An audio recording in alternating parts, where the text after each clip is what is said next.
Hi everyone, my name is Adam Zimmerman and I'm a security architect here at CDW Canada, and I'm here to continue the conversation surrounding managing risk. We're going to be talking about this 9-layer security model, and it's going to be used to defend yourselves against today's industry top threats. So from the beginning, security hardening is used as an internal review, right? This is a high gain, low cost item. This is internal policy review, security audits, gap analysis, procedural reviews, firewall reviews, penetration testing, vulnerability assessment, and management. This is a critical step. This is before you start leveraging technologies, right? DNS filtering is the next step. DNS filtering is a cloud-based instance that sits in front of your next-gen firewalls. So this is something that would run and filter through potentially malicious traffic, right, and serve as a protection between the internet and your most perimeter devices. So it's looking for known malicious traffic. So next is our next-gen firewalls. So this is critical. This is your perimeter device. This is essentially a rule-based governance appliance, right, that understands the security stack. It's used to filter traffic and ultimately allow or deny traffic from entering the environment. So next-gen firewalls perform a level of analytics that traditional firewalls just don't.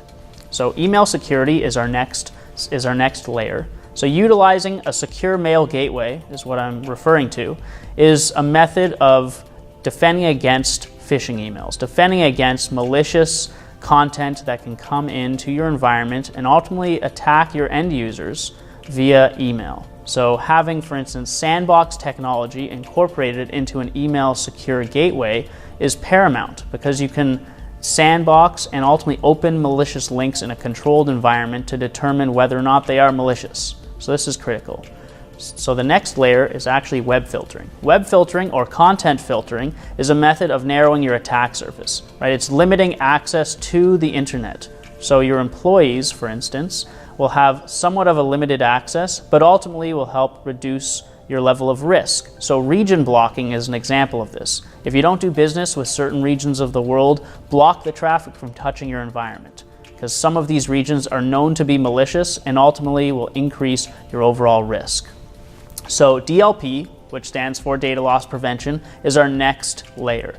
So this is critical. This gives the organization a capability of classifying data in order to provide strict rule sets for users when they access this data, right? Controlling access to critical and confidential data is paramount in today's organizations, because certain information is sensitive versus other information is not. So the rule sets protecting these two types of data are important.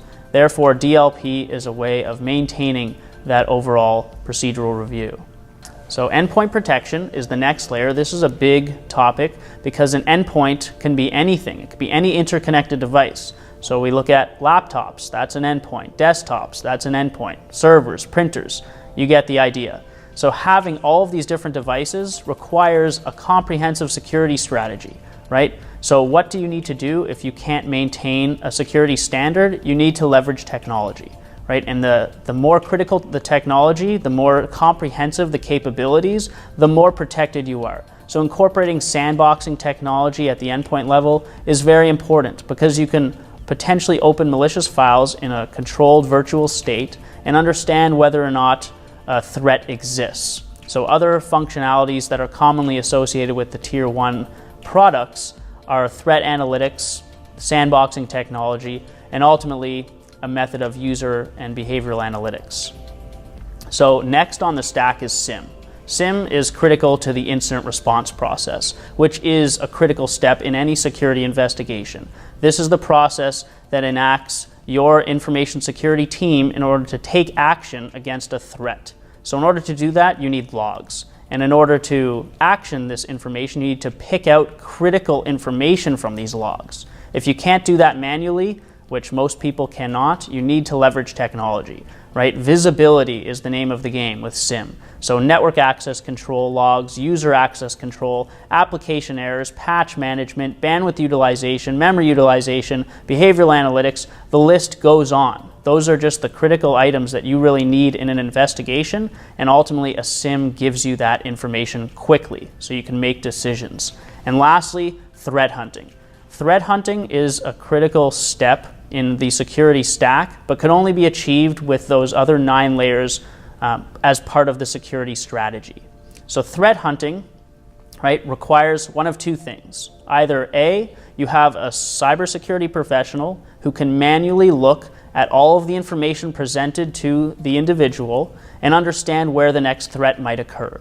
Right? So this is looking at your SIEM. This is looking at all the potential threats coming in. This is turning false positives into true positives. This is a complex engagement. This is difficult. Therefore, those industries and organizations that can't achieve that level of security personnel need to leverage technology. So we're talking about cyber AI and threat prediction technologies. So these are autonomous. They run without your interference, and they look for this activity.